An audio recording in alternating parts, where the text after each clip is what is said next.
কথিত গণভোট এবং জুলাই সনদ সংশ্লিষ্ট অন্যান্য বিষয়গুলি কেন অবৈধ ঘোষণা করা হবে না তার কারণ দর্শাবার জন্য বাংলাদেশের হাইকোর্ট ডিভিশন সরকার এবং সংশ্লিষ্টদের প্রতি রুলনীতি জারি করেছে।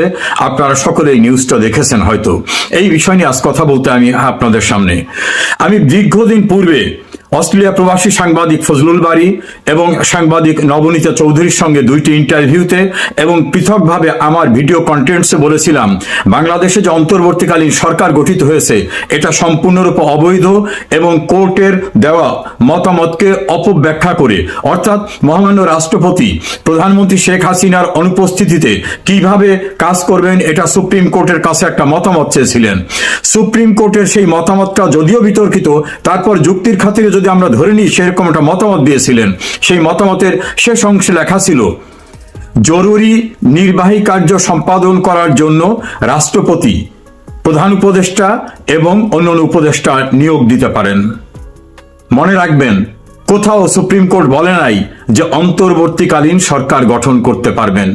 এখন ওই উপদেষ্টা প্রধান উপদেষ্টারা রাষ্ট্রপতির অধীনে তো কাজ করতে পারে, কারণ রাষ্ট্রপতি তো রাষ্ট্রের প্রধান, সবকিছুর ঊর্ধ্বে তিনি। এখন সুপ্রিম কোর্টের এই মতামতকে অপব্যাখ্যা করে তারা ক্লেইম করছে, তারা দাবি করছে আমরা অন্তর্বর্তীকালীন সরকার। আসলে সুপ্রিম কোর্ট অন্তর্বর্তীকালীন সরকার গঠন করতে পারবে এমন কোনো কথা বলেনি। এক্ষেত্রে হয়তো সুপ্রিম কোর্ট মাথায় রেখেছিল, বিবেচনায় রেখেছিল যে সুপ্রিম কোর্টও কিন্তু বাংলাদেশের সর্বোচ্চ আইন সংবিধানের ঊর্ধ্বে না। সাংবিধানিক কোনো বিষয় নিয়ে যদি অস্পষ্টতা থাকে তারা ব্যাখ্যা দিতে পারেন, কিন্তু যেটা সংবিধানে নাই সেইটা বলার ক্ষমতা সুপ্রিম কোর্টেরও নাই। কাজে সুপ্রিম কোর্ট সেই মতামতের বিগিনিংয়েই বলছেন তত্ত্বাবধায়ক বা অন্য কোনো সরকার গঠন করার বিষয় সংবিধানে নাই, অর্থাৎ একেবারে শুরুতেই তারা এটা স্মরণ করিয়ে দিয়েছেন। এখন সেই প্রক্রিয়ায় নিয়োগপ্রাপ্ত ডক্টর ইউনূস এবং তার পারিষদবর্গ তারা নিজেদেরকে অন্তর্বর্তীকালীন সরকার দাবি করাটা যে সম্পূর্ণ অবৈধ ছিল সেটা আমি রিপিটেডলি 1 বছর পূর্ব থেকে বিভিন্ন সময় বলেছি।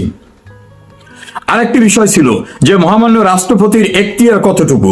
রাষ্ট্রপতিকে দিয়ে 133টি অধ্যাদেশ জারি করানো হয়েছে, এর ভিতরে কোনোটা নাকি প্রেসিডেন্ট অর্ডার হয় না, কারণ আমাদের সংবিধান তৈরি হয়ে যাওয়ার পরে 72তে সংবিধান গ্রহণ করার পরের থেকে আর প্রেসিডেন্ট অর্ডার হয় না। প্রেসিডেন্ট অর্ডার হয়েছিল কখন? যখন আমাদের সংবিধান ছিল না, মুজিবনগর সরকার এবং তার ধারাবাহিকতা রক্ষার জন্য রাষ্ট্রপতির আদেশ ছিল। যেদিন থেকে সংবিধান গ্রহণ করা হয়েছে তারপরের থেকে আর প্রেসিডেন্ট অর্ডার হয় না। মূল বিষয়টা হচ্ছে রাষ্ট্রপতিকে দিয়ে 133টি অধ্যাদেশ জারি করানো হয়েছে। রাষ্ট্রপতির ক্ষমতা কোথায়? সংবিধানের 93 অনুচ্ছেদে রাষ্ট্রপতিকে অধ্যাদেশ জারির এখতিয়ার দেওয়া হয়েছে। জরুরি বিষয়ে তিনি জারি করতে পারবেন যদি পার্লামেন্ট সেশনে না থাকে বা পার্লামেন্ট ভেঙে দেওয়া হয়। শর্ত আছে, সংবিধানে যেটা নাই, অর্থাৎ সংবিধানের ভিতরে যেটা নাই বা যেটা জারি করলে সংবিধানের বিধিবিধান রহিত হয়ে যাবে এটা তিনি করতে পারবেন না। তাহলে গণভোটের বিধান তো সংবিধানে নাই, রাষ্ট্রপতির তো ওখানেই স্টপ। কথিত জুলাই সনদ বা সংস্কার এটা সংবিধানে নাই।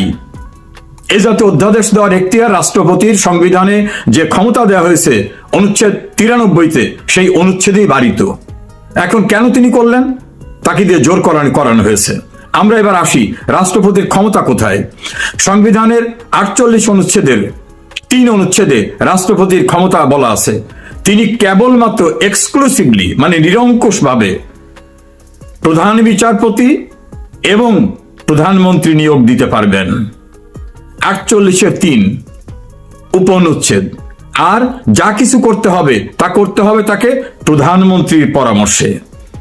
তা তৎকালীন প্রধানমন্ত্রী শেখ হাসিনা তিনি দেশের ভিতরে ছিলেন, কিছু সময় দেশের বাইরে ছিলেন, তার পরামর্শে কি এই অধ্যাদেশ জারি হয়েছে? না, হয়নি।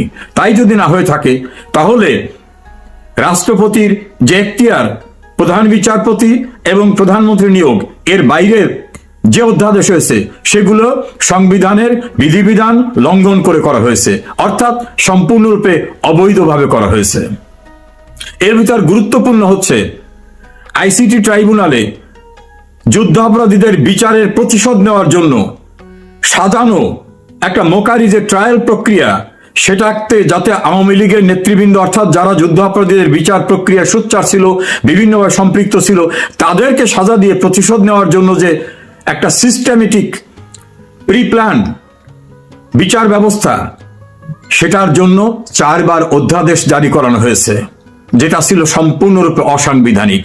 ফলে আইনের ভাষায় আছে ভয়েড ইন এ বিষয়, অর্থাৎ যে বিষয়গুলি শুরুতেই অবৈধ তার ধারাবাহিকতায় সবগুলো অবৈধ হয়ে যায়।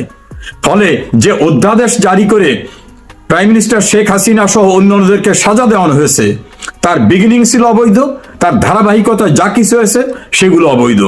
তৃতীয় হচ্ছে 2024 সালের অগস্টে আন্দোলনের নামে সহিংসতা, বর্বরতা, নারকীয়তা, অগ্নিসংযোগ, মানুষ হত্যা, পুলিশ হত্যা, এই সমস্ত অপরাধীদের রক্ষা করার জন্য যে ইন্ডেমনিটি দেওয়ার প্রক্রিয়াটা তৈরি করা হয়েছে, সেটাও রাষ্ট্রপতির অর্ডিন্যান্সের মাধ্যমে তৈরি করা হয়েছে।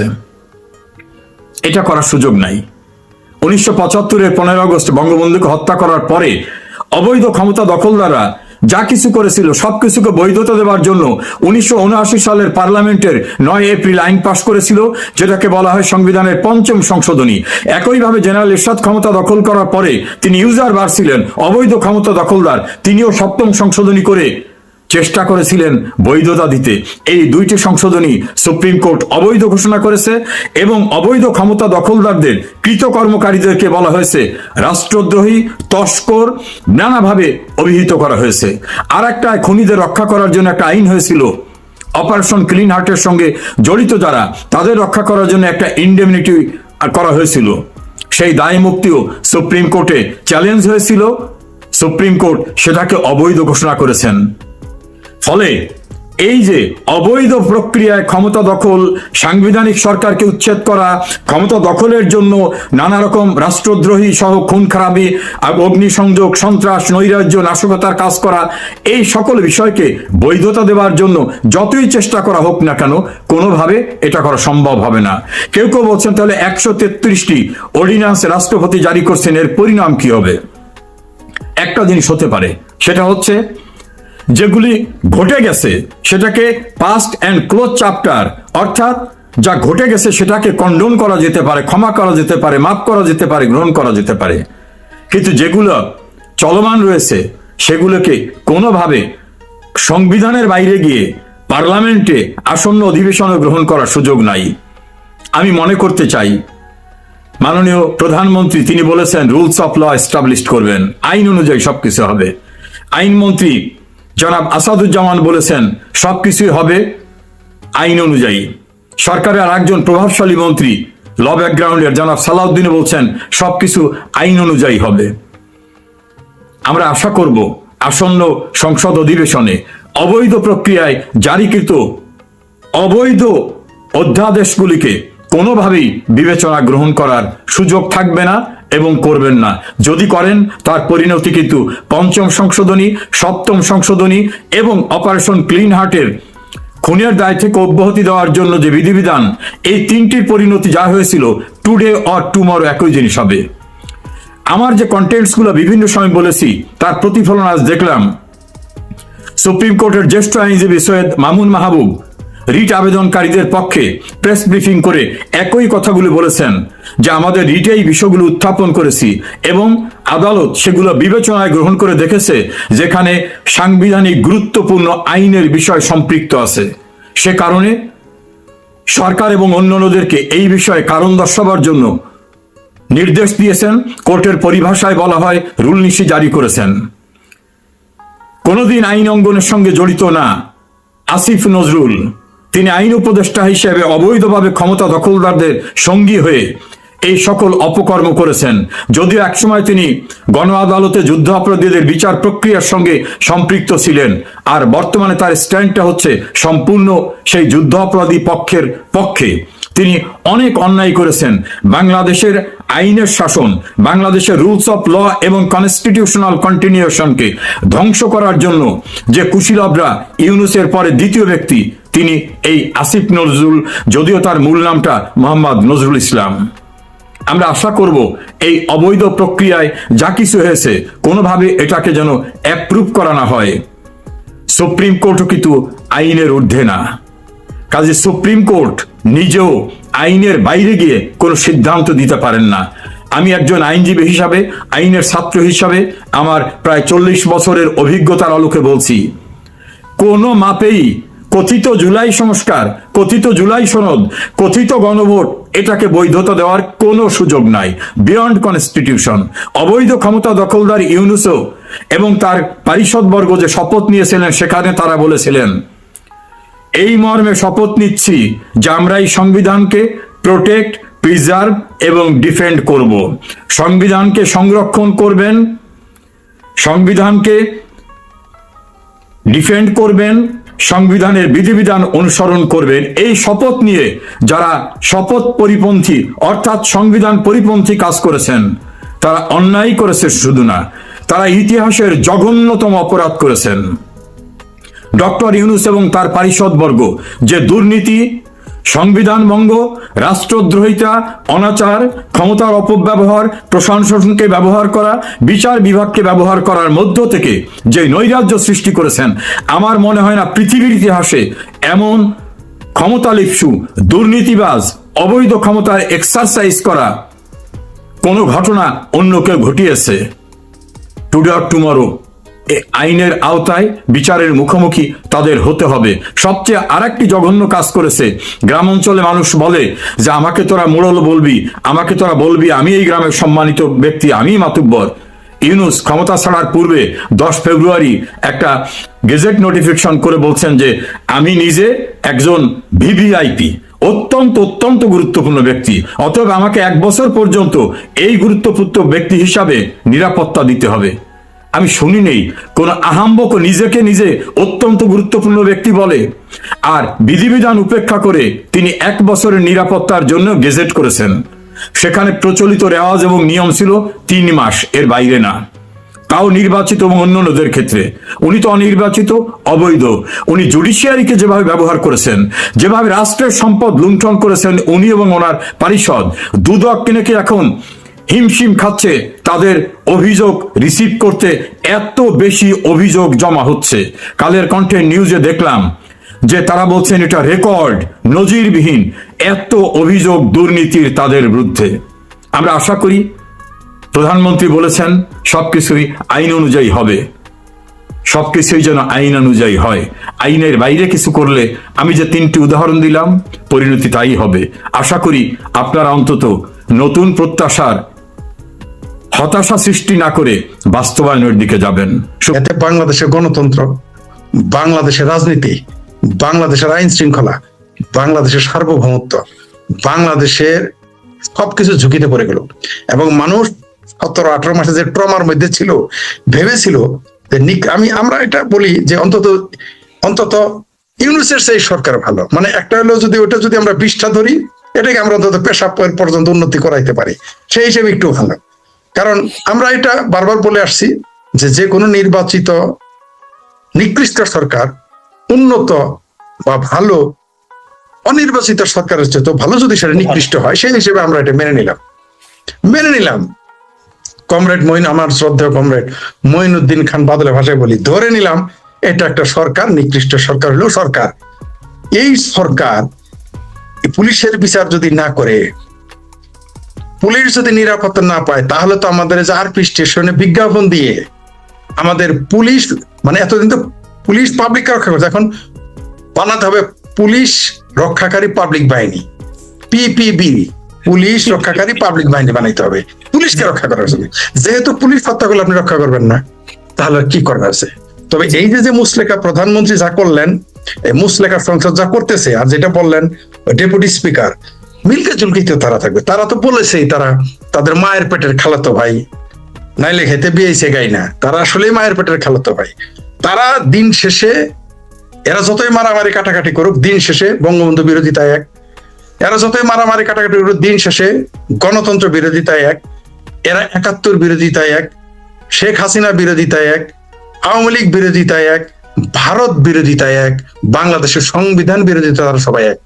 সুতরাং তারা যতই মারামারি করুক, কাটাকাটি করুক, তারা দিন শেষে, আমরা মুক্তিযুদ্ধের পক্ষের যারা আছি তারা মিল নাও হইতে পারে, আমরা একে অপরের কাদাসুরাজ, আপনি আমার বিরুদ্ধে, আমি আপনার বিরুদ্ধে, আমরা দুজন আর কারোর বিরুদ্ধে, আমরা মুক্তিযুদ্ধের পক্ষের মধ্যে অনেক দল উপদল, উপদলের উপদল আছে, কিন্তু মুক্তিযুদ্ধ বিরোধী যারা, তারা কিন্তু মুক্তিযুদ্ধের পক্ষের শক্তির বিরোধিতা করতে সবাই একজোটে চলে যায়। এর যত মারামারি কাটাকাটি ক্ষতি করুক, দেখেন না ওই যে ইউরোপে নাকি কোথায় যেন এক থাকে বলছিল যে বিএনপি জামাত ড্যাশ ড্যাশ করুক কোনো সমস্যা নাই, কিন্তু আওয়ামী লীগ ঠেকাও। তো এই জন্যই তারা ডেপুটি স্পিকার দিবে, কয়েকদিন পরে হয়তো ভিপি ওই যে ভিসি ফেরে ঘেটি ধরে বিদায় করে দিতেছে বিএনপিরা, ওগুলোকে আবার ফিরে আনতে পারে। কারণ আমার ভাবির পোলার পোস্টেই যদি এই মুসলেকা প্রধানমন্ত্রীর ডায়রিয়া হয়, তাহলে জামাতকে দেখে তো তারা ভয় পাবে, এটাই স্বাভাবিক। জি জি, অসংখ্য ধন্যবাদ শেখ ফরিদ ভাই। আমি পরের প্রশ্নে যাওয়ার আগে একটা সম্পূরক প্রশ্ন আপনাকে আসলে করতে চাই, খুব ছোট্ট একটা উত্তর চাই আপনার কাছ থেকে। আপনি একটা খুব গুরুত্বপূর্ণ কথা বলেছেন যে এই দেশ বিরোধী, মুক্তিযুদ্ধ বিরোধী, স্বাধীনতা বিরোধী, বাংলাদেশ বিরোধী, আওয়ামী লীগ বিরোধী, ভারত বিরোধী, মানে মোট কথা হচ্ছে বাংলাদেশের অস্তিত্ব বিরোধী, বাঙালি সংস্কৃতির বিরোধী। এই বিরোধীরা এক হলেও আমরা দেখেছি যে যারা হচ্ছে বাংলাদেশের পক্ষে, মুক্তিযুদ্ধের পক্ষে, স্বাধীনতার পক্ষে, তাদের মধ্যে নানা দল উপদলে বিভক্ত। এবং এরকম একটা ক্রাইসিস হওয়ার পরে আমরা কিছু কিছু দলকে দেখেছি যে জামাত ইসলামের আমিরের পেছনে গিয়ে দাঁড়িয়ে ডক্টর মোহাম্মদ ইউনূস ফ্যাসিস্ট, যে one of the number one or biggest fascist in the world যেটা বলা হয় আর কি, তার পেছনে দাঁড়িয়ে তারা ছবি তুলেছেন। আসলে মুক্তিযুদ্ধের সপক্ষের শক্তিদের একসাথে দাঁড়াতে না পারার সংকটটা আসলে কোথায়? আপনি এই প্রশ্নটা খুবই গুরুত্বপূর্ণ। এটা নিয়ে আমি কথা বলতে চাই। অনেকে ভয়ে বলে না, কেউ লজ্জায় বলে না, বা কেউ নিজেদের মানে ভয় পায় যে তারা স্লিপ করবে, কি এটা বললে কি হয়, না বললে কি হয়। কারণ কারো পদ আছে, কেউ আগামীতে মন্ত্রী হবে বা আরো ব্যবসা বাণিজ্য করবে, অনেকের অনেক ভীতির কারণে, বা বুদ্ধিজীবী হবে, সাহিত্যিক হবে, সুবিধা নিবে, তাই অনেকেই কথা বলতে ভয় পায়। এই বিষয়টা এটা আমাদের বলতে হবে। আপনি প্রশ্নটা তুলে ভালো করেছেন। এই কথাটা আমার মনে হয় এই প্রথম কেউ আলোচনায় নিয়ে আসলো কোনো ইউটিউব চ্যানেল, আমার জানার মতে। এটা আলোচনা হওয়া উচিত, সমালোচনা হওয়া উচিত, ইন্টারনালও হওয়া উচিত, প্রকাশ্যও হওয়া উচিত, কথাতেও হওয়া উচিত, লেখাতেও হওয়া উচিত। আপনি দেখেন জামাত হেফাজত পুরো বিপরীত, 180 ডিগ্রি। কওমি হেফাজত জামাত পুরো বিপরীত। আপনি দেখেন মাজারপন্থী আর অমাজার লামাজাবি পুরো বিপরীত। কিন্তু বঙ্গবন্ধু বিরোধিতা, শেখ জননেত্রী শেখ হাসিনার ফাঁসি চাইতে বেলায় সবাই এক, সেখানে মৌলানা আব্বাসী কাপগাছি এক হয়ে যায় মামুনুলের সাথে, অথচ এর সাথে পুরো বিপরীত। আপনি দেখেন হেফাজতেরা বলেছে শাহজালাল মাজার লাথি মেরে উড়িয়ে দিবে, এটা আমি বলি নাই, কিন্তু হেফাজতের আমির নেতারা বারবার তারা এটা বলেছে যে শাহজালাল মাজারে তার লাথি দিয়ে ভেঙে ফেলবে। তারা আব্বাসী আবার শাহজালাল মাজারের পক্ষে, তারা দেখেন সে দুইজন উভয় পক্ষ শেখ হাসিনা ফাঁসি চাওয়ার বেলায় তারা কি মঞ্চে চলে যায়। আপনি খেয়াল করেছেন সিয়া সুন্নি এক হয়ে যায়, কিন্তু দুইজন দুইজনের কাফের বলে এক হয়ে যায়। বাংলাদেশে যত স্বাধীনতা বিরোধী আছে এরা দিন শেষে ঐক্যবদ্ধ হতে পারে, আমরা কেন পারবো না? কেন আমরা মুক্তিযুদ্ধের পক্ষের মানুষগুলো, তারা যদি নিজেরা মারামারি কাটাকাটি ধরাধরি করার পরেও ঐক্যবদ্ধ থাকতে পারে, আমরা কেন পারি না? আমার মনে হয় আমাদের মধ্যে ইগো কাজ করে, ইগো। এটা আমাদের জন্য ক্ষতিকর। আপনি হয়তো ভাববেন যে আমি তো professor doctor, say who is Sheikh Farid. আবার আমি ভাববো তিনি ডক্টরেট হয়েছেন তো কি হয়েছে, আমাকে তো বাংলাদেশের সবাই চিনে ফেলে, তিনি কে? এটা চলবে না। আমাদেরকে মনে করতে হবে আমরা সবাই সৈনিক। মুক্তিযুদ্ধের প্রশ্ন অন্তত আমরা ঐক্যবদ্ধ থাকবো। যখনই মুক্তিযুদ্ধের প্রশ্ন, আমাদের ঐক্যবদ্ধ হতে হবে। আপনার সাথে আমার মতের দ্বিমত থাকতে পারে। ধরেন আপনি কিভাবে দেশকে পরিচালনা করতে চান, আমার সাথে সেটা দ্বিমত আপনার থাকতে পারে। প্রসেসিং এ মানে হাউ টু রান, এটার সাথে আপনার দ্বিমত থাকতে পারে, কিন্তু মৌলিক প্রশ্ন তো আমাদের একটাই, মুক্তিযুদ্ধ 72, এগুলো তো আমার দ্বিমত নাই, কারোর দ্বিমত নাই, থাকতে পারে না। এমনকি যে সকল বামপন্থীরা লাল বদর হয়েছিল, আমি তাদের অন্তত 20 জনের সাথে কথা বলেছি। এখন তো আপনাদের শখ মিটেছে, আপনাদের বিকল্প পেয়েছিলেন, আপনারা হয়তো সামনে প্রকাশ হয়েছে বলতে পারেন না, লজ্জা, একটু আমার সাথে কথা বলেন, নাম বলতে চাই না, হেও করতে চাই না তাদের। এখন তো শখ মিটেছে, এখন অন্তত বলেন যে মুক্তিযুদ্ধ খতরে মেছিল এই 18 মাস, বলতে সমস্যা কি? 2-1 বলা শুরু করেছে। আমরা আপনারা শেখ হাসিনার সাথে আসতে লজ্জা পাইতে পারেন, বা আওয়ামী লীগের যারা নির্যাতিত নিপীড়িত তারা আপনাদের পছন্দ করবে না, এটা স্বাভাবিক। কারণ তাদের আজকে এই যে মহাপ্রলয় তাদের উপরে চলতেছে, এই যে ত্রাহিমাম অবস্থা সারা দেশে গণতন্ত্র এবং মুক্তিযুদ্ধের পক্ষের মানুষের উপরে, এর জন্য আপনারা দায়ী, হয়তো তারা বরদাস্ত করবে না, এটাই স্বাভাবিক। আপনারা কাফারা দেন, যেমন নামাজ না পড়লে কাফারা দেয় মরার আগে, মরার পরে পরে জানাজার আগে কাফারা দিয়ে বলে মাপ টাপ করে দাও। আপনি সেভাবে কাজ করতে থাকেন, আপনি কাজ করেন, আপনারা মুক্তিযুদ্ধের পক্ষে কথা বলেন, তাইলেই তো হয়। কথাও বলতে যদি না চান তাহলে তো হবে না। আবার এরকম যারা মুক্তিযুদ্ধের বড় দল হিসেবে, অবশ্যই আওয়ামী লীগ এইখানে আমাদের প্ল্যাটফর্ম। আমি যত চাপাই মারি, সারাদিন আমি চিৎকার করলেও আমি এই রাজাকার আলবদরদের সাথে পারবো? বিএনপির ভিতরে, বিএনপির তো 80% এখন রাজাকার আলবদর হয়ে গেছে। বিএনপির ভিতরে এখন 80% রাজাকার আলবদর হয়ে গেছে। জামাত গিলে। জি ফরিদ ভাই, একটা জিনিস আপনার সাথে আমি যোগ করতে চাই। হ্যাঁ, আপনার চমৎকার আলোচনার মধ্যে জামাতের 80% রাজাকার হয়ে গেছে না, আসলে 80% রাজাকার বিএনপি করতো। ও ধন্যবাদ, আপনি আচ্ছা আপনি একটু ডিপে গেছেন। আচ্ছা আমি চেয়েছিলাম কি এটা আমার কাছে মনে হয়েছে যে আসলে কেন বিএনপি জামাতকে ছাড়তে চায় না, কারণ জামাতি গুলা বিএনপির নামে একটা ভিন্ন প্ল্যাটফর্মে স্বাধীনতা বিরোধী। আমি তাদের আসলে, আপনি তো তাদের আপনি একটা মৌচাকে ঢিল মেরে দিলেন। আমি চাইছিলাম তাদের একটু কাপড় দিয়ে ঢেকে রাখতে, আপনি তো কাপড়টা টান দিয়ে দিলেন। আসলেই তাই, যেমন ইনকিলাব জিন্দাবাদ বলে, জয় বাংলা বলতে তাদের সমস্যা হয়। কারণ কি? এমনকি বামপন্থীরাও জয় বাংলা বলে না, কিন্তু ইনকিলাব জিন্দাবাদ কিভাবে বলে? তারা জিন্দাবাদ কেমনে বলে? তার মানে আপনি ঠিকই বলেছেন যে আসলে 80% জামাত হয় না, এর আগেই জামাত ছিল।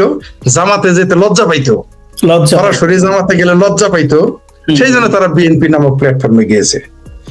আপনি দেখেন, গণতন্ত্রের জন্য আমরা ঐক্যবদ্ধ হতে পারি। আমরা মাঝে মাঝে বলি না যে গণতন্ত্রের স্বার্থে আমরা এক, তাহলে মুক্তিযুদ্ধের স্বার্থে তো আমরা এক হতে পারি। বাংলাদেশের রাজনৈতিক দলগুলোর উদ্দেশ্য কি? বাংলাদেশে গণতান্ত্রিক পন্থায় ক্ষমতায় গিয়ে তারা দেশের মানুষের সেবা করবে, এই তো রাজনীতি। তারপরে হিডেন এজেন্ডা নাকি ওটা মুখে তো অন্তত এটা বলতে হবে। বিএনপির 19 তাদের যে 19 দফা আছে সেখানেও লেখা আছে জনগণই সকল ক্ষমতার উৎস, যদিও তারা এখন এটা বলতে লজ্জা পায়, বলে এটা কুফরি। তারা এখন এটা বলতে, এখন দেখবেন বিএনপির যে কাউন্সিল হয়, আমি বিএনপির কয়েকটা কাউন্সিল দেখেছি, অদ্ভুত ব্যাপার, এখন ওই লেখাটা আর পাই না যে জনগণই সকল ক্ষমতার উৎস, এটা আর বলে না। কারণ ওই যে বলছেন 80% জামাতি তো আগে বিএনপিতে ঢুকে গিয়েছিল, যেমন জাসদের ভিতরে ঢুকে গিয়েছিল শিবির, জামাত এবং দেশ বিরোধী সিংহ বামেরা ঢুকে গিয়েছিল। জাসদের যেমন মুক্তিযোদ্ধা ছিল, কোনো সন্দেহ নাই, আমরা তাদের অস্বীকার করতেছি না, কিন্তু তাদের ওই প্ল্যাটফর্মে ঢুকে গিয়েছিল কারা? এই যে দেশ বিরোধীরা, যার কুফল আজকে জাসদ মাঠে নাই, আওয়ামী লীগকে দেশ ছাড়তে হয়েছে। এটাই সত্য। তবে আপনি একটা চমৎকার কথা বলেছেন, আসলে যারা বিএনপি করে তারা 80% জামাত হয় নাই, তারা জামাত ছিল লজ্জায়, ওইখানে কাপড়ের রংটা একটু ভিন্ন ছিল, ওখানে জামাতের জায়গায় জে এর জায়গায় বি হয়ে গেছে আর কি। ঠিক আছে, ধন্যবাদ। জি জি জি, অসংখ্য ধন্যবাদ। আমি আসলে এটা একটা সম্পর্ক প্রশ্ন হিসেবে দর্শকদেরকে বলতে চাই যে আসলে আমাদের উদ্দেশ্য ছিল কোনো বিতর্ক সৃষ্টি করা না, কিংবা হচ্ছে মুক্তিযুদ্ধের পক্ষের যে শক্তিগুলো তাদেরকেও খাটো করা না, কিন্তু এটা আমাদের বিশেষ করে এটা আমারও প্রশ্ন যে জিনিসটা হচ্ছে, ফরিদ ভাই বলেছেন যে আব্বাসী তিনি হচ্ছে ইব্রাহিম হুজুরকে, তিনি হচ্ছেন ইব্রাহিম ওই যে অ্যান্টার্কটিক হুজুর, ওনাকে কাফের বলেন, হামজাকে কাফের বলেন, জামাতকে কাফের বলেন, কিন্তু দিন শেষে তারা একটা যে বাংলাদেশে তারা সারিয়া ভিত্তিক আইন চায়, যদিও তাদের আইনের প্রক্রিয়া ধারা গতিধারা টোটালি ভিন্ন, কিন্তু সেই জায়গায় আমরা তো সংকটকালেও আমরা দেখেছি যারা মুক্তিযুদ্ধের স্বাধীনতার সময় সংগঠক ছিল, নেতৃত্ব দিয়েছে, তারা কেন যেন একসাথে হতে পারেনি। আমি ফিরছি হচ্ছে আমাদের মূল আলোচনায়। ফরিদ ভাই, যে আপনি দেখবেন যে এই যে মানুষকে বোকা বানানো, আপনি দেখবেন 5ই আগস্টের পরে যত অপরাধ হয়েছে সমস্ত অপরাধ চাপানো হলো হচ্ছে বিএনপির উপরে। জামাত নিচ থেকে কিন্তু কিছু করে না, কিন্তু আপনি দেখবেন যে এনসিপি বৈষম্য বিরোধী ছাত্র, আমরা তো জানি যে বৈষম্য বিরোধী ছাত্র আন্দোলনের যে কমিটি ছিল সেটা বিলুপ্ত ঘোষণা করা হয়েছে, কিন্তু 12ই ফেব্রুয়ারি নির্বাচনের পরে দেখবেন যখন হচ্ছে বাংলাদেশের বিভিন্ন গ্রামে গঞ্জে শহরে নগরে আওয়ামী লীগের অফিস খোলা শুরু হলো, তখন আপনি দেখবেন যে এই এনসিপি এবং বৈষম্য বিরোধী ছাত্ররা আবারও কিন্তু হামলা করছে, অগ্নিসংযোগ করছে। আমার প্রশ্নটা হচ্ছে, এনসিপির আসলে শক্তির উৎসটা কোথায়? এরাও কি, আমরা বুঝি তারপরেই যে মানুষকে ধোলা দিচ্ছে চোখের মধ্যে, হ্যাঁ, ধোঁয়াশা দিচ্ছে, চোখে বালি দিচ্ছে, যে এরা কি সত্যি সত্যি এনসিপি না এদের সমস্ত কিছুই হচ্ছে জামাতের প্রোডাক্ট? আরেকটা বিষয় হচ্ছে, এই যে এনসিপি বলছে যে যেখানেই আওয়ামী লীগ যেখানে আওয়ামী লীগ অফিস করবে সেখানে হয় আওয়ামী লীগ থাকবে না এনসিপি থাকবে, এটা একটা প্রচ্ছন্ন মবের হুমকি। তাহলে কি আমরা আসলে সে নির্বাচনের পরে তারিক যে কথাগুলো বলেছিলেন আই হ্যাভ এ প্ল্যান, আমরা তার প্ল্যানটাকে জানি না, তাহলে সে মবের সংস্কৃতিটা ফিরিয়ে আনাই কি এই মুছিলেখা প্রধানমন্ত্রীর কি প্ল্যান কিনা? আপনার কি মনে হয়? আপনাকে আপনি ঠিকই বলেছেন। প্রথমত হলো এরা মানুষকে চোখে ধোলা দিতে চেয়েছে 12 তারিখের পরে না, 12 তারিখের আগেই মানুষের চোখের ধোলা চলে গেছে, মানুষের কালো পট্টিটা যেটা দিয়েছিল সেটা সরে গেছে, মানুষ জেনে ফেলেছে। আমি মফস্বলে যারা রাজনীতিতে কোনোদিনই কোনো রাজনৈতিক অফিসে যায় নাই, মিছিলে যায় নাই, নেতার পাশে যায় নাই, মানে তাদের যোগ্যতা নেই, সোজা হিসাব। কারণ আপনি ডক্টরেট, আপনার পাশে তো একজন ওই আপনার অজপাড়াগার একটা দিনমজুর তো যেতে ভয় পাবে, বা আপনিও তার সাথে মিশতে চাবেন না, কথার কথা, যদি আপনি তো করবেন না, সে ভয়ে আপনার কাছে আসবে না। ওইরকম সাধারণ মানুষ তারা বলছেন জেনে গেছে এগুলো জামাত শিবিরের লোক। তাই জামাতের এই বদমেশ, এই যে এখন একটা নাম হচ্ছে কি জনশক্তি নাকি ছাত্র শক্তি নাম দিয়ে আসছে, এটা জামাতেরই। এগুলো হলো বিভিন্ন শাখা, যেমন নদীর সারা বাংলাদেশে নদী কয়টা, আসলে বেসিক নদী কয়টা, আর যত নদী না হলে তো সব শাখা উপশাখা। তো এরা হচ্ছে জামাতেরই শাখা উপশাখা। কেউ কেসকি বান্দির পোলা, কেউ বান্দির পোলা, কেউ নিজের কাজের লোকের পোলা, কেউ নিজের পোলা, কেউ বাইশতে, কেউ পুতুইরা, বিষয় এরকম 19 ঘর পাড়া 20 ঘরই আমরা বিচার করে কারা। এই এনসিপি বলেন, বৈষম্য বিরোধী বলেন, ছাত্র শক্তি বলেন, ইনকিলাব মঞ্চ বলেন, আর এবি পার্টি বলেন, সিবি পার্টি বলেন, এটা কিন্তু এদের কাছ থেকেও শিখার আছে, এই বদদের কাছেও। কারণ শিক্ষা নাকি শয়তানের কাছেও ভালো কাজ হলে শিখতে হয়। আপনি দেখেন এরা কিন্তু ভিন্ন ভিন্ন নামে, এগুলো কিন্তু সব তারা এক। আমরা এটা করতে পারি নাই, আমরা মুক্তিযুদ্ধের পক্ষের মানুষ, এই কাজটা আমরা ব্যর্থ হয়েছি। আমি মনে করি না যে অন্য কোনো কাজে ব্যর্থ, তাদের মতো আমাদের ব্যাংক দরকার নাই। কারণ ব্যাংক বানিয়ে কোনোদিন রাজনৈতিক দল টিকিয়ে রাখতে পারবেন না, তাহলে এবার তারা ক্ষমতায় যাইতো। আমার প্রথমে মনে হইতো যে ব্যাংক পেলে বোধহয় আওয়ামী লীগ ভালো করতো, বিএনপি ভালো করতো, বা কোনো রাজনৈতিক দল ভালো করবে, কিন্তু আমার আগে ধারণা ছিল। কিন্তু 6 মাস যাবৎ একজন রাষ্ট্রবিজ্ঞানীর সাথে, কয়েকজন রাষ্ট্রবিজ্ঞানীর সাথে কথা বলার পরে জানলাম টাকা দিয়ে কোনোদিন রাজনৈতিক দল গঠন করা যায় না, সেটা মাফিয়া তন্ত্র, এটা ওটা হয় না। রাজনৈতিক দল আলাদা জিনিস। তা আমি বলছি যে বিএনপি করে না, বিএনপিও টাকার উপরে টিকা নাই, তারা আওয়ামী লীগ বিরোধী, ভারত বিরোধী যে একটা প্ল্যাটফর্ম বানিয়েছে, তাদেরকে নিয়ে তারা রাজনীতি করে। টাকা দিয়ে কোন রাজনৈতিক দল টিকানো যায় না। তার প্রমাণ দেখাইছে আমাকে, কয় যে দেখো এখন যে আওয়ামী লীগের নেতারা নাই, মাঠে নাই, ঘাটে নাই, অফিস নাই, তাদের মারতেছে কাটতেছে, কিন্তু তারপরও কবে আসবে তার নিশ্চয়তা নাই। তারপর ওই যে আওয়ামী লীগের মতো দলটা এত বড় হুমকি তাদের জন্য, যে তাদেরকে বন্ধ করে দিতে হয়। নৌকা মার্কার ইলেকশন, নৌকা মার্কা দেওয়া যাবে না। আওয়ামী লীগের লোক কেনই ভয় পায়? আওয়ামী লীগ তো টাকা দিয়ে টিকে নাই। আওয়ামী লীগের কোন লোককে তো আর কেউ ব্যাংকে চাকরি দিয়ে রাখে নাই।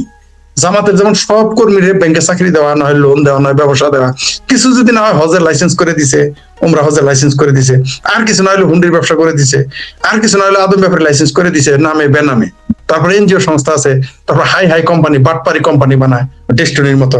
আমাদের জামালপুরের জামাত শুনেন, আমাদের জামালপুরে অনেক ভোট পেয়েছে, যদিও তারা ফেল করেছে। আমি এটা গবেষণা করেছি, গবেষণা করে দেখলাম সেইখানে তারা যে 1500 কোটি টাকা জনগণের মেরে দিয়েছে, সেগুলোই তারা সেখানে বিনিয়োগ করেছে। তো এই যে তারা এই কাজগুলো কিন্তু টাকা দিয়ে আসলে পাওয়া যায় না, সম্ভব না। টাকা দিয়ে সব হবে না, জনগণ ভিত্তি থাকতে হবে। তার জন্যই তো বাংলাদেশে এই যে মৌলবীরা, এরা মনে হয় ক্ষমতা কেন যাইতে পারে না। আওয়ামী লীগ মাঠে নাই, বিএনপি মুসলেকা দিয়ে আসছে, ক্ষমতা যেতে পারলো না কেন? কারণ জনগণ ভিত্তি নাই। আর আওয়ামী লীগ মাঠে নাই, মঞ্চে নাই, ময়দানে নাই, স্কুলে নাই, বিশ্ববিদ্যালয় নাই, মাদ্রাসায় তো কোনোদিন ছিলই না, মসজিদে নাই, আজকাল তো মন্দিরেও নাই, মন্দিরও দখল করে নিছে। আজকাল মন্দিরও দখল করে নিছে জামাত, আজকাল মন্দিরও করে দখল, আজকাল শব্দ এমনকি তারা হিন্দুদের নমিনেশনে দেওয়া শুরু করেছে আল্লাহর এমন করছে, হিন্দু ব্যক্তি মারা যাওয়ার পরে জানাজা পর্যন্ত পড়াইছে, আপনার পাচ্ছে জানাজাও দেওয়া শুরু করে দিছে। এমন এও শুনতেছি যে ইফতারির সময় গীতা পড়া শুরু করছে। তো এই যে অবস্থা তারা সৃষ্টি করেছে, তারপরেও আওয়ামী লীগকে এত ভয় পায় কেন? কারণ গণভিত্তি আছে। আমরা আওয়ামী লীগকে পছন্দ করি বা না করি, আমি সিংহবামদের বলেছি যে এই যে আপনারা এত লাফালাফি করলেন, আপনারা যদি ক্ষমতায় আসতেন, একটা কথা ছিল, ক্ষমতায় তো আপনারা শেখ হাসিনাকে হটিয়ে বিকল্প আপনারা হইতে পারেন নাই। বিকল্প কে হয়েছে? বিকল্প হয়েছে আব্বাসী, কাপকাসি। বিকল্প কে হয়েছে 501 মৌলবী, ব্যভিচারী মৌলবী। বিকল্প কে হয়েছে হেফাজত। বিকল্প কে হয়েছে জামাত। সর্বনিম্ন বিকল্প হয়েছে বিএনপি। আপনারা তো কিছুই করতে পারেন না। আপনার এই দেখেন, আমি বলছি আপনাদের সাংস্কৃতিক কার্যালয় পর্যন্ত বন্ধ করে দিয়েছে। আপনারা কেঁদেছেন, এর জন্য দায়ী কে? খাল কেটে কুমির আনছেন আপনারা, নিজের নাক কেটে অন্যের যাত্রা, আওয়ামী লীগের যাত্রা ভঙ্গ করেছেন। আপনারা ভেবেছিলেন কত, এখন আপনাদের কর্মীরা আত্মহত্যা করা শুরু করছে ট্যাবলেট খেয়ে। আওয়ামী লীগের লোক কিন্তু আত্মহত্যা করে নাই, আওয়ামী লীগের লোককে, হ্যাঁ তাও তারপর আবার কেউ কেউ বলেছে তাদের আত্মহত্যা ব্যর্থ, কিন্তু আওয়ামী লীগের কর্মীদের মেরে কেটে, আমার আপনি দুর্নীতিবাজদের কথা বলেন, আওয়ামী লীগের যারা নিবেদিত তাদের ব্যাপারে কি বলবেন? আর সবচেয়ে বড় কথা, আপনার লড়াই তো আওয়ামী লীগের বিরুদ্ধে, কিন্তু মুক্তিযুদ্ধ যখন খতরমে পড়লো তখন আপনি কোথায় ছিলেন? তখন আপনার কাজটাকে আপনি কি করলেন? তখন তারা কোনো জবাব দেয় না, নীরব থাকে। তো আমি বলতে চাই, জামাতের যে প্রতারণা মানুষ ধরে ফেলেছে, এগুলো করে তারা বারবার এটা বিএনপি কে ভয় দেখাচ্ছে। আর যারা বলতেছে আমার ভাবির পোলারা বৈষম্য না বৈষম্য বিরোধী, শন পাপড়ি মার্কা পার্টি, কনকটি মার্কা পার্টি, ওইরকম নির্বাচন হলে তো আপনিও তো দেশের প্রধানমন্ত্রী হতে পারবেন, আমিও তো এমপি হয়ে যেতে পারবো। যে নির্বাচন হয়েছে ওই নির্বাচন তো কি আর বলবো আমি। আমার ভাবির পোলারা যে হুমকি দিয়েছে যে আওয়ামী লীগকে তারা সেখানে অফিস, কয়টা অফিস বন্ধ করবেন আপনি? আরে ভাই, প্রত্যেকটা ঘর আওয়ামী লীগের অফিস করতে দিবেন না তাকে? আমার ঘর আওয়ামী লীগ। আচ্ছা, আপনার মনে আছে তো এর সাথে আমাদের ঘরোয়া রাজনীতি হইতো? আমার ঘরের বিপরীতেই একটা বড় মানে একজনের মানে উনি বাইরে থাকতেন, তার বাড়ি গুলো উনি থাকতো, কেউ থাকতো না, তখন তো আর মানুষ বাড়ি ভাড়া নিত না। সেইখানে গিয়ে এরশাদ বিরোধী আন্দোলনের সময় মনে আছে তো আপনার, ঘরোয়া রাজনীতি হইতো। ঘরোয়া রাজনীতির তাহলে তো ঘরোয়া রাজনীতি করেছেন আওয়ামী লীগ বিএনপি। আওয়ামী লীগ ঘরোয়া রাজনীতি করবে, তখন আপনি কেমন ঠেকাবেন? ঘরের মধ্যে কয়টা ঘর থেকে আপনি ধরবেন? বাংলাদেশ আওয়ামী লীগের অফিস বন্ধ করলে প্রত্যেকটা আওয়ামী লীগের বাড়ি ঘর অফিস হয়ে যায়। কাতার এগুলো জানেই না। আমি তো চাইতেছি এগুলো আরো বন্ধ রাখো, কারণ বন্ধ রাখলে আওয়ামী লীগ বিপ্লবী দলে পরিণত হবে। এবং আমার কেন যেন মনে হচ্ছে তারেক রহমান এই সন্ত্রাসীদের খুশি করতে গিয়ে আওয়ামী লীগ নিষিদ্ধ রাখবে, এই সন্ত্রাসীদের খুশি করতে গিয়ে পুলিশের বিচার করবে না, এই সন্ত্রাসীদের খুশি করতে গিয়ে আওয়ামী লীগকে রাজনীতি করতে দিবে না, প্রয়োজনে আরো 2-4 জনকে ফাঁসি দিবে, জেল দিবে। তখন কিন্তু হিতে বিপরীত হয়ে যাবে। কারণ বাংলাদেশ আওয়ামী লীগ অফিস নির্ভর রাজনীতি দল না তো এটা। বাংলাদেশ আওয়ামী লীগ অফিসের জন্য আশা করে যে অফিস থাকলে আওয়ামী লীগ থাকবে, না থাকলে থাকবে না। বৃহত্তর যেগুলো দল সেগুলো কি অফিস নির্ভর? না, অফিস নির্ভর হয় না। আমি সাধারণ কর্মীদের সাথে কথা, আমি তো আওয়ামী লীগের কেউ না, আমি নোবডি। আমি কথা বলে তো বুঝি যে তাদের কেউ যদি ডাক দেয়, এরা তো তেলা পোকার পিঁপড়ার মতো বেড়ে যাবে, এর জানেই না। বাংলাদেশের আচ্ছা, ক্ষেত খামার, মাঠ ঘাট, নদীর পার, তারপর চায়ের দোকানের টঙই তো আওয়ামী লীগের অফিস হয়ে যাইতেছে, এটা জানে। বরং আপনি দেখেন 32 নাম্বার যদি তারা আক্রমণ না করতো তাহলে কিন্তু আওয়ামী লীগ এত জনপ্রিয় হইতো না। এমনি আওয়ামী লীগ অফিস বন্ধ করে এগিয়ে দিচ্ছে, আর জানেই না। আর তারেক রহমান আমার ভাবির পোলাদের ফাঁসির দড়িটা নিজের গলাতে পরে নিচ্ছে। আর অদূর ভবিষ্যতে বিএনপি কে যখন আওয়ামী লীগ নিষিদ্ধ করবে, তখন আমি কিভাবে আপনি এসে সমালোচনা করবেন যে এটাকে খুলে দাও? এই কাজটা তারা নিজের পায়ে তারা কুড়াল মারতেছে। জি, অসংখ্য ধন্যবাদ। এখানে দুটো জিনিস আমি ফরিদ ভাই তুলতে চাই সম্পর্ক হিসাবে। হ্যাঁ, এটা আসলে আমার মেইন প্রশ্ন ছিল না। একটা কথা দর্শকদের জানানো উচিত, আপনি একটা খুব গুরুত্বপূর্ণ এবং চমৎকার একটা বিষয় তুলে ধরেছেন, সেটা হচ্ছে আসলে দীর্ঘদিন ধরে আমরা শুনি না জনগণই সকল ক্ষমতার উৎস। আমি দেখেছি 91 থেকে শুরু করে ইভেন 2007 পর্যন্ত খালেদা জিয়া এরকম একটা হাত তুলে রেখেছেন, সেখানে লেখা হচ্ছে জনগণ সকল ক্ষমতার উৎস, বলেছেন কে? খালেদা জিয়া। এখন দর্শকদের উদ্দেশ্যে একটা কথা বলতে চাই যে আসলে সত্যিকার অর্থেই খালেদা জিয়া মারা গেছেন, সমালোচনা করতে চায় না, কিন্তু তিনি তো শিক্ষিত বা শিক্ষিতা মহিলা ছিলেন না। জিয়া রহমানও যে খুব উচ্চ শিক্ষিত সেটাও না, তারেক রহমানও না। জনগণের উদ্দেশ্যে একটু বলতে চাই যে জনগণ সকল ক্ষমতার উৎস, এই কথার প্রবক্তা জিয়া রহমান কিংবা খালেদা জিয়া কেউ নন। এই কথার প্রবক্তা হচ্ছেন বা তাত্ত্বিক হচ্ছেন ফরাসি দার্শনিক জ্যাক রুসো। তিনি প্রথমে এই কথা বলেছেন, তারপর আরো অনেক দার্শনিক আছেন পরবর্তীতে এই তথ্যটাকে ওনারা প্রতিষ্ঠিত করেছেন। আমরা যদি জন লকের কথা বলি, হুগো গ্রোসিয়াসের কথা বলি, ইমানুয়েল কান্টের কথা বলি, এরপর যুক্তরাষ্ট্রের প্রেক্ষাপটে টমাস জেফারসন এবং সংবিধান প্রণেতারা এই জিনিসটাকে ওভার দ্য টাইমে তারা হচ্ছে প্রতিষ্ঠিত করেছেন। কিন্তু দেখেন তারা বাংলাদেশের মানুষকে কিভাবে বোকা বানায় যে জনগণ সকল ক্ষমতার উৎস, এটার প্রবক্তা হচ্ছেন জিয়া রহমান, এটার প্রবক্তা হচ্ছে খালেদা জিয়া। তো সেই তারেক রহমান তো মবের সংস্কৃতিতেই যাবেন, সেই তারেক রহমানের মডেল হবেন ডক্টর ইউনূস। আমি আগেও বলি, ফরিদ ভাই আপনি জামালপুরের, আমি কিশোরগঞ্জের, একটা জিনিস বলে যে আগের আল যেমনে যায় ফিসের তেমনি যায়। হ্যাঁ, যে গ্রামে কিন্তু আছে যে একসাথে অনেকগুলো হাল একসাথে জুড়ে দেয়, তো সামনেটা যদি বাঁকা হয় পেছনে সবগুলো, হ্যাঁ ইয়া কিন্তু আপনার লাঙলে কিন্তু বাঁকা হয়। তো এইটা একটা বিষয়। আর দ্বিতীয় বিষয়টা আমি পরে বলবো, এর আগে আপনার কাছে আরেকটা প্রশ্ন আসছে আমি ফরিদ ভাই, সেটা হচ্ছে এই যে তারেক জিয়া যে কাজগুলা করছেন, আপনি যেটা বললেন যে তারেক জিয়া আওয়ামী লীগকে নিষিদ্ধ করে রেখেছে বা এর ধারাবাহিকতা রাখবে, পুলিশ হত্যাকাণ্ডের বিচার করবে না, জামাতকে হচ্ছে আপনার স্পেস দিচ্ছে, এনসিপি কে স্পেস দিচ্ছে। আমার প্রশ্নটা হচ্ছে, আমি তো দেখতে পাচ্ছি যে এই সরকার একটা গণবিস্ফোরণের মধ্য থেকেই এই সরকারকে বিদায় নিতে হবে যদি আওয়ামী লীগকে স্পেস না দেওয়া হয়। সেটা কি আপনিও মনে করেন কিনা? সেটা হলে সেটা কতদিন লাগতে পারে বা কত বছর লাগতে পারে?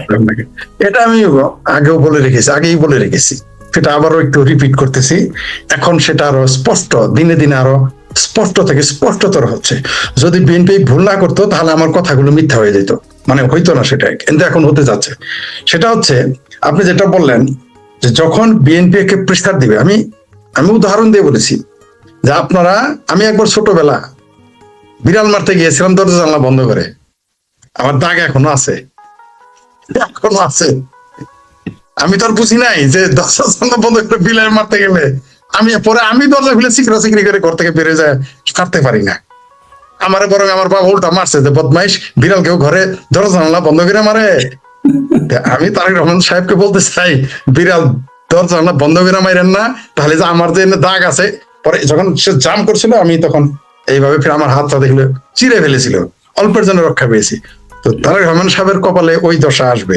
আপনি যেটা বলেন গণবিস্ফোরণ, আমি তো বলে দিয়েছি যে বাংলাদেশে শেখ হাসিনা যেদিন আসবেন, আমি বেঁচে থাকি বা না থাকি, বা আমি আত্মগোপনে থাকি আর নাই থাকি বা মরেই যাই, মনে রাখবেন আমি যেটা বলেছি, শেখ হাসিনা বাংলাদেশে যেদিন আসবেন সর্বকালের সবচেয়ে বড় জনস্রোত হবে। এবং সব জায়গায় কিন্তু নেতা এসে 2 ঘন্টা 3 ঘন্টা 4 ঘন্টা 8 ঘন্টার কোনোদিন কেউ থাকে নাই। শেখ হাসিনাকে 3 দিন ওই টঙ্গীর ইজতেমা ময়দানে গিয়ে রেখে দিতে হবে, আমি বলে দিলাম আপনাকে। কারণ এত জনস্রোত হবে, এত গণবিস্ফোরণ হবে যে তাকে দেখার জন্য আপনি এয়ারপোর্টে নামাইতে পারবেন না, এবং তিনি যেতেও পারবেন না, তাই তাকে টঙ্গী ময়দানে নিয়ে যেতে হবে। 3 দিন বাংলাদেশ, যেমন ইউনুস আসার আগে, আইএমএ জাহেলা ইউনুসি আসার আগে 3-4 দিন সরকার ছিল না, তেমনি 3-4 দিন সরকার থাকবে না শেখ হাসিনাকে দেখার জন্য মানুষ। সর্বকালের সবচেয়ে বেশি জনস্রোত হবে। কেন হবে জানেন? এইবার আসে পয়েন্টে, যেটা আপনি বললেন, মানুষের পেটে ভাত নেই।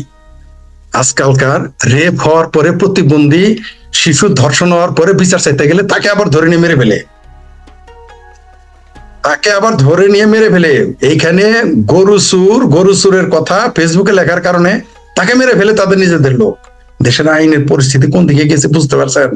আমি ভেবেছিলাম তারেক রহমান আসার পরে দেশে বিনিয়োগ বাড়বে, কিন্তু কোনো symptom, morning shows the day যদি হয়, তাহলে আমরা দেখলাম কোনো সিমটম নেই।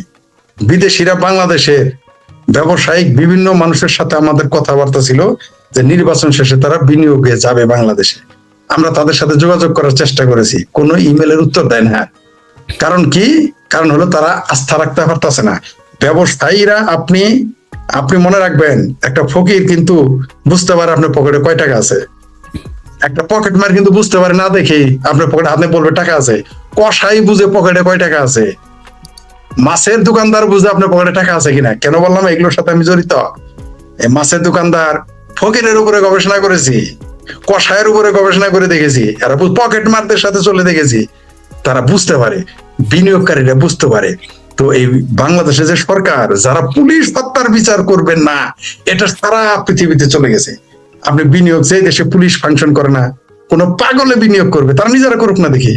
তারেক রহমান বিনিয়োগ করুক, জামাত বিনিয়োগ করুক, আপনি দেখেছেন এখন তো তারাই ক্ষমতায়, এমনকি তারা তো ধরে নিয়েছে 5 বছর থাকবে, তো তারা বিনিয়োগ করে না কেন? করবে না। সুতরাং গণবিস্ফোরণ হবে অর্থনৈতিক কারণে, গণবিস্ফোরণ হবে আইন ন্যায় বিচার প্রতিষ্ঠার কারণে, গণবিস্ফোরণ হবে গার্মেন্টস শিল্প চালু রাখার জন্য, বাংলাদেশের মুক্তিযুদ্ধের পক্ষের এবং আওয়ামী লীগের গণবিস্ফোরণ হবে এই মানুষের জন্য, গণমানুষের জন্য। এই দেশের মানুষকে 3 বেলা ভাত খাইতে গেলে এই দেশের মানুষের উন্নয়ন করতে গেলে আপনাকে আওয়ামী লীগকে ফিরিয়ে আনতেই হবে। আর এটা গণবিস্ফোরণ এবার নেতারা ঘটাবে না, যেটা আমি বলেছিলাম, এবার জনগণ ঘটাবে, নেতারা আসবে। সারা জীবন তো শুনেছেন নেতার ডাকে কর্মী আসে, সমর্থক আসে। এইবার আমার কেন যেন মনে হয়, আমার এটা যদি বলেন যে যুক্তি আমি পারবো না দেখাইতে, যদি বলেন প্রমাণ আমি দেখাই, এটা আমার মনে হচ্ছে আমি সারা জীবন মাঠে রাজনীতি করার লোক, সারা জীবন, আর এখন তো ভোকাল।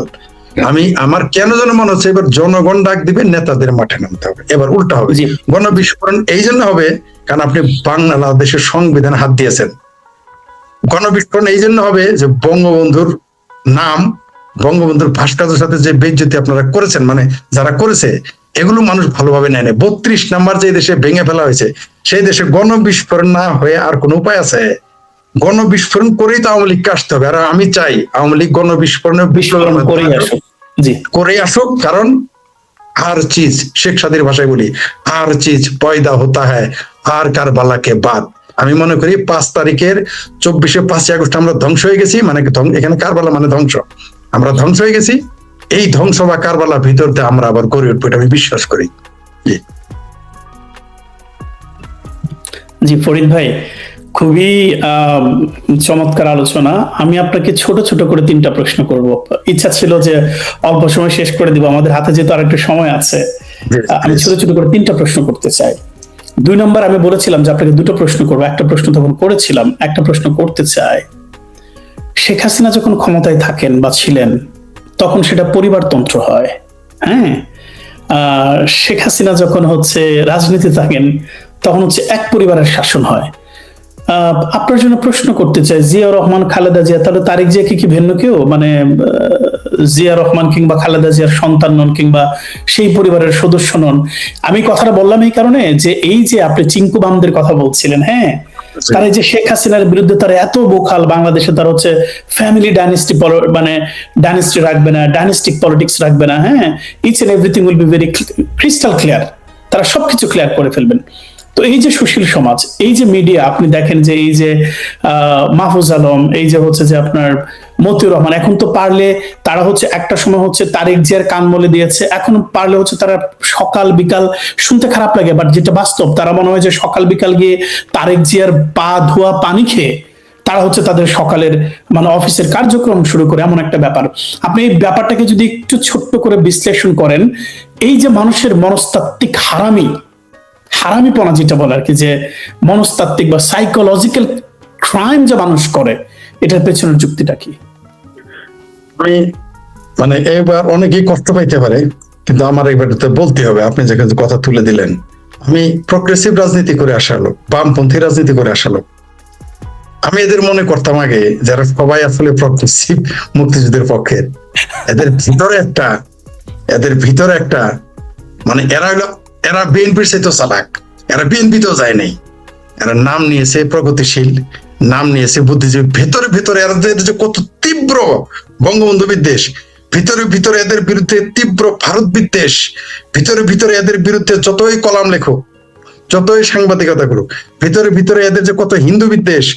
আমি একটি বাংলাদেশের বিখ্যাত পত্রিকার সম্পাদক, মানে কোন একটা বিষয়ের সম্পাদক আমার এলাকায় পারি, আমার বন্ধুর ভাই, তার পাশের বাসায় মন্দির, তার বাপের গড়া মন্দির ভেঙে ফেলেছিল, নিউজ করে নাই বিএনপির আমলে। কিন্তু আওয়ামী লীগের আমল হলে কি করতো? করে নাই, আমি দেখছি। আমি বরং ওইটা কথা বলতে গেলে আমাকে থামিয়ে দেওয়া হয়েছিল। এই হচ্ছে এবং সে ব্যক্তিটি হিন্দু। বামপন্থীরা হচ্ছে এরা হচ্ছে দুর্ভাগাশের দূর, এরা হচ্ছে প্রকৃত গাদ্দার, প্রকৃত বদমাইশ। এরা বলে সেকুলারিজম, তাহলে 72 সংবিধানের যখন কাটা সেটা করতেছিল, প্রতিবাদ না করে উল্টা কমরেড কাফি 72 সংবিধানের সমালোচনা করেছে। 72 সংবিধানে তো সেকুলারিজম আছে, তাহলে কাফি কি চায়? এই কাফিরা, এই চিঙ্কু বাম কমরেড কাফিরা কি চায়? এদের যত রাগ, এদের যত চাওয়া পাওয়া, লেনা দেনা সব আওয়ামী লীগ আসলে। এখন আর তাদের গণতন্ত্র দরকার হয় না, চালাবি করে না। মানে বাংলাদেশের বামপন্থী এবং ভারতের বামপন্থীদের উপর আমার রিসার্চ আছে। ভারত এবং বাংলাদেশের বামপন্থীদের আপনি কম সচেতন নন, আপনি সর্বোচ্চ শিক্ষিত মানুষের একজন। আচ্ছা আপনি বলেন তো কবে তারা বলেছে সমাজতন্ত্র কায়েম করব? আমি জানি না। আমি বহু মিছিল করছি, কোনোদিন বলে নাই আমরা সমাজতন্ত্র কায়েম করবো। সমাজতান্ত্রিকদের এত কিসের ঠেকা পড়ছে গণতন্ত্র কায়েম করবে?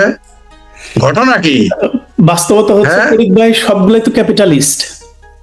হ্যাঁ, যে কার সাথে বিয়ে হইলো প্রদীপ সাহেবের, আমি শেখ ফরিদ দিওয়ানা, বিয়ে করতেছেন আপনি, আনন্দ লাফালাফি আমি, বিষয়টা এরকম। আর ভিতরে ভিতরে এরা এত ভারত বিদ্বেষী মনোভাব, আপনি চিন্তা করেন। আমি প্রগ্রেসিভ লোক, সেটা জাহাঙ্গীরনগর বিশ্ববিদ্যালয় বলেন, ঢাকা বিশ্ববিদ্যালয় বলেন, বন্যান্য প্রগ্রেসিভ মানুষগুলোর সাথে মিলে দেখছি, এরা ভেতরে ভিতরে তীব্র আওয়ামী লীগ বিদ্বেষ কেন আজ আমি গবেষণা করে পাইলাম না। জি, তবে কি আসলে তারা মানে স্বাধীনতা বিরোধী? তবে কি আসলে তারা আমি একটা টার্ম ব্যবহার করতে চাই ফরিদ ভাই। জি বলেন। এদেরকে আমরা বুদ্ধিজীবী না বলে এদেরকে আমরা পাকিস্তানজীবী বলতে পারি। পাকিস্তান বলা যেতে পারে, বলা যেতে পারে, অস্বাভাবিক না।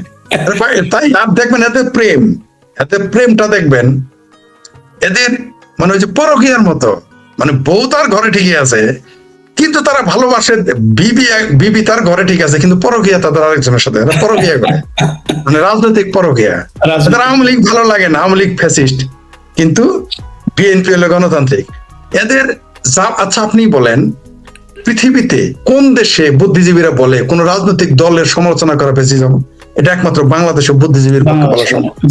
আবার কোন দল, কোন জামাত যদি বলতো যে বিএনপির সমালোচনা করা ফ্যাসিজম, কারণ বিএনপি বিরোধী দল, তারা মাইর খাইতেছে, মেনে নিতাম, যুক্তির খাতে ওই যে ধরে নিলাম, মেনে নিলাম। জামাত, যে জামাত 30 লক্ষ মানুষ হত্যা করেছে, যে জামাত অগণিত নারীকে ধর্ষণ করেছে, সেই জামাতের সমালোচনা করা ফ্যাসিজম। সেই দিন বুঝেছি আমি যে বাংলাদেশের বুদ্ধিজীবী গুলো হলো বাটপা। এই ফ্রড মাজাহার, এই লুঙ্গিবাম, এই লুঙ্গি মাজাহার বলেছে যে মানে চিন্তা করে, প্রথমে তারা বললো আওয়ামী লীগের বিকল্প চাই, পরে বললো যে জামাতের সমালোচনা করা ফ্যাসিজম। তাহলে ফ্যাসিজমের নতুন সংজ্ঞা আমাদের আনতে হবে। আপনি দেখেন শেখ হাসিনা ফ্যাসিস্ট, কারণ কি? কারণ সে নাকি রাজনীতি করতে দেয় নাই, ফ্যাসিস্ট। এখন কি ইউনুস? কি ইউনুস তো আলট্রা ফ্যাসিস্ট। আপনি তো ইউনুসকে বলেছেন যে মহা বড় আলট্রা ফ্যাসিস্ট। ইউনুস হচ্ছে আলট্রা ফ্যাসিস্ট, আর আলট্রা ফ্যাসিস্টের বাতিজা হইলো আমাদের এই মুসলেখা প্রধানমন্ত্রী। সুতরাং তাদের কাছে আমরা গণতন্ত্র, ধর্মনিরপেক্ষতা, মুক্তিযুদ্ধের চেতনা, মানবাধিকার, নারীর অধিকার, তারা তো মার্শাল্লাহ দ্বিতীয় বিবাহ হাঙ্গা করার মতো পারমিশন দিয়ে দিয়েছে। কয়দিন পরে দেখবেন যে চতুর্থ বিবাহ করার পারমিশন দিবে, হাঙ্গা করার অনুমতি দিয়ে দিবে। এদের কাছে আমরা কখনোই গণতন্ত্র আশা করতে পারি না। এখন দুধ কা দুধ, পানি কা পানি হয়ে গেছে। খুব ভালো হয়েছে বিএনপি প্রয়োজন, আমার ভাবির পোলা, বৈষম্য বিরোধী বলেন, জনশক্তি বলেন, ইনকেলাব বলেন, যাই বলেন, যে কোনো নামে বলেন, তাদেরকে কুলে নেক, এটা ভালো হবে। তাহলে মুক্তিযুদ্ধের পক্ষের মানুষগুলো ঐক্যবদ্ধ হওয়ার একটা সুযোগ পাবে। জি জি, অসংখ্য অসংখ্য ধন্যবাদ ফরিদ ভাই। আমি ভেবেছিলাম যে আরো কয়েকটা প্রশ্ন করবো, কিন্তু আমি একটা প্রশ্ন করবো, বাট একটা প্রশ্নের দুইটা অংশ থাকবে। হ্যাঁ, আমার কাছে মনে হয়েছে যে কিছু ক্রিটিক্যাল পার্সপেক্টিভ আসলে আমাদেরও দরকার, নিজেদের আত্মসমালোচনা করার দরকার আছে। আমরা দেখতে পাচ্ছি যে আমরা এই পর্যন্ত যতটুকু আলোচনা করলাম যে তারিক যে আসলে সত্যিকার অর্থে গণতন্ত্রের পথে না হাঁটে, তিনি ইউনুসের পথেই হাঁটছেন। কারণ ইউনুস অবৈধভাবে 1 বছরের জন্য উনি রাষ্ট্রের সর্বোচ্চ ভিআইপি ব্যক্তি হিসেবে নিজেকে ঘোষণা করেছেন, যেখানে অতীতের সকল আইনি আচার প্রথা ভেঙে তিনি সেটা করেছেন। আগের রাষ্ট্রনায়ক, প্রধানমন্ত্রী, রাষ্ট্রপতি কিংবা অন্তর্বর্তীকালীন যেটা তত্ত্বাবধায়ক সরকারের প্রধান, ওনারা সর্বোচ্চ 3 মাসের প্রোটেকশন পেতেন। সেখানে তিনি আইন ভেঙে 1 বছরের নিয়েছেন, মানে প্রোটেকশন নিয়েছেন, সেটাকে তারিক যে সমর্থন করছে। আমরা এটাও দেখছি যে এই সরকার চলে যাওয়ার পরে হাজার হাজার কোটি টাকা এই রেজওয়ানা, যিনি হচ্ছেন যে পরিবেশবাদী, কিন্তু উনি হচ্ছে যে ফার্মের চিকেন খান না, তিনি হচ্ছে পাহাড়ের চিকেন ধরে ধরে খান। হ্যাঁ, উনি হচ্ছেন মারাত্মক পরিবেশবাদী। সো আসিফ আহমদ সজীব ভুঁইয়া তিনি 1000 কোটি টাকা পাচার করেছেন, ডক্টর মোহাম্মদ ইউনূস করেছেন, আমরা শুনতে পাচ্ছি আসিফ নজরুল করেছেন, তৈয়বর আগেই টাকা পয়সা নিয়ে পালিয়েছেন।